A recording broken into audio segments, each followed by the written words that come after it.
আমি বিপদে পড়ছি। আমি এখন আমার ঘরটা খালি করার জন্য আমি আমার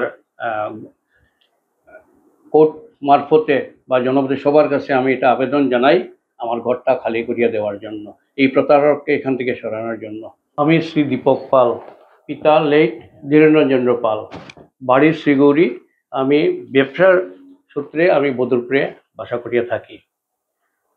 আজকে প্রায় ৬-৭ বছর আগে আমার টেলিফোন এক্সচেঞ্জের একটা বিল্ডিং আছে আমার শ্রীগৌরীতে, ন্যাশনাল হাইওয়ের সামনে। ওই বাড়িতে ইব্রাহিম উর্ফে বাবু ওর একজন লোক আমার দোকানে গিয়া বলছে ভাড়া দেওয়ার জন্য, তার ছেলে মেয়েকে মানুষ করবে।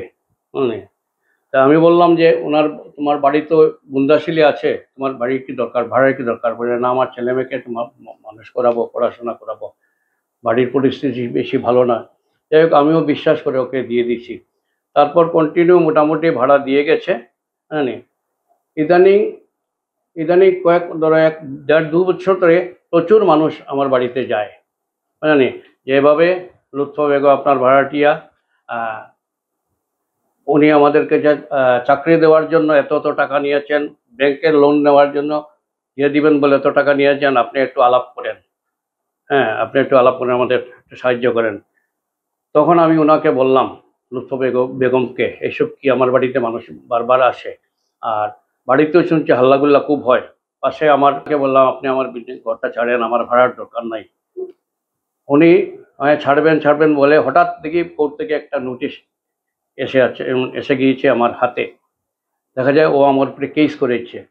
কেসের হলো, উনি বলে খালি জায়গা আছে কাছে, আমার বিল্ডিংয়ের কাছে, টেলিফোন টাওয়ারের পাশে 30 ফুট বাই 15 ফুট একটা জায়গা উনি আমার কাছ থেকে খরিদ করেছেন।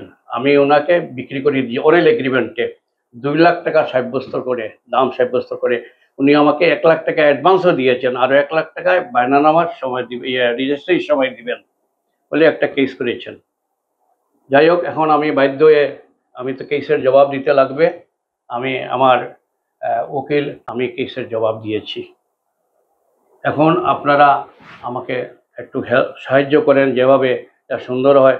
আর মাননীয় মুখ্যমন্ত্রীর কাছেও আমি একটু আবেদন রাখছি, এই প্রতারককে যেন আমার ঘর থেকে ছাড়ার জন্য। হ্যাঁ, এবং আমার ডিসি মহাশয় এবং আমার এমএলএ সবাই ক্লিয়ার দিয়েছে। ডিসেম্বরের পরে আজ অবধি মাত্র ব্যাংকে 10,000 টাকা পাঠিয়েছে, আর কোনো টাকা দেয় নাই। মোট ভাড়া হলো 8,400 টাকা ভাড়া। মেনলি হয়েছে ওই মানুষটার লগে মানুষে পারে না কেটার লাগিয়া মানুষের কাছ থেকে প্রতারক করিয়া টাকা নিয়ে, টাকা নেওয়ার পরে মানুষে যখন কেস দিতে গিয়া তাই মানুষের ডর দেখায়, মৃত্যুর বাবু কি দেখায়, কেস করে দিব দেখায়, হিকাই লইব, চিনাই লইব, এইসব দেখায়। আচ্ছা, আর তাই করে কিতা এই বই দেখাইয়া মানুষের কাছে। আমি বিশেষ করে আমার বর্তমান আসামের সিএম আমাদের মুখ্যমন্ত্রী শ্রী হিমন্ত বিশ্ব শর্মা মহোদয়ের দৃষ্টি আকর্ষণ করছি। আর বিশেষ করে থানায় যাওয়ার পর যখন এই মাটির কথা শুনে, তখন থানায় মাটির কেস লয় না, যেহেতু সিএম এর ইনস্ট্রাকশন। তাই আমি অনুরোধ করব আমাদের করিমগঞ্জে যারা জনপ্রতিনিধি আছেন, জনপ্রতিনিধিদেরকে একটু যদি সাহায্য করেন আমাদেরকে, যে এই রকমের একজন প্রতারককে শায়েস্তা করার জন্য আমি বিনম্রভাবে অনুরোধ করছি, সবাই এগিয়ে আসুন। কারণ ও মানুষের একদম সবকিছু শেষ করে দিচ্ছে, মানুষকে চাকরির প্রলোভন দেখিয়ে কোটি কোটি টাকা নিচ্ছে। এখানে 4 লাখ 5 লাখ এমনও আছে।